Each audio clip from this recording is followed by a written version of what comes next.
Bonjour! Aujourd'hui, on va oublier la légèreté habituelle de ma chaîne pour parler de quelque chose d'un peu plus grave. Habituellement, je me garde bien de parler de politique sur toutes mes plateformes, mais une fois n'est pas coutume. J'ai été sidéré quand j'ai appris l'incendie de Notre-Dame. La première chose qui m'est venue à l'idée, ça a été un autre pan de l'histoire de l'humanité qui part en fumée. C'est mon humble constatation d'artiste au vu de la valeur historique et artistique de cet édifice.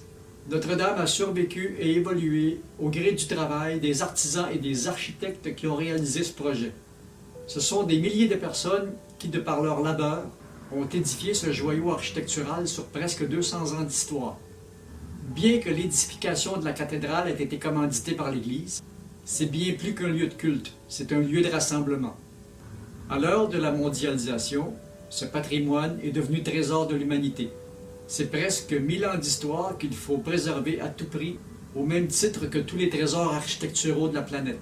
C'est notre mémoire. En passant, merci à vos courageux pompiers qui ont réussi à limiter les dégâts.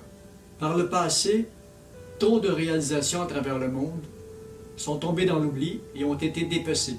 À cause de cela, nos archéologues ont toutes les misères du monde à rassembler les pièces du puzzle. Dans notre condition humaine, nous avons besoin de connaître notre mémoire. C'est pour ça que tant d'efforts sont déployés pour en retrouver la trace. De la haute antiquité à nos jours, plus on avance vers notre époque, mieux on est documenté. Et c'est important de conserver cette mémoire. Loin d'être nostalgique et d'avoir des idées romantiques sur ces temps révolus, c'est plutôt avoir une bonne idée de notre passé pour nous permettre d'entrevoir l'avenir. C'est à cela que doit servir la mémoire. C'est assez froid et terre à terre comme vision, mais c'est comme ça que je vois les choses. Pour faire suite, les mécènes se bousculent au portillon pour financer et sauvegarder Notre-Dame. Tout cet argent qu'ils vont donner à la reconstruction, cet argent va faire travailler des milliers de personnes pendant une décennie ou deux. Donc, l'argent des mécènes va retourner vers le peuple. Ça va profiter à tout le monde et ça ne coûtera pas un sou à la nation. Qu'on reconstruise à l'identique, ou qu'on triche un peu avec les technologies modernes, ça n'a pour moi aucune importance. Ce qui est important, c'est qu'on reconstruise. J'habite au Canada et notre histoire est plus récente et de moins en moins enseignée. Même certains de nos dirigeants manquent cruellement de culture historique. Pourtant, c'est passionnant l'histoire dans toutes ses facettes.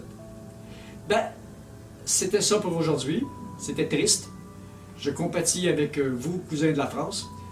Et puis, on se reverra dans une facture plus légère de mes prochaines vidéos. À la prochaine!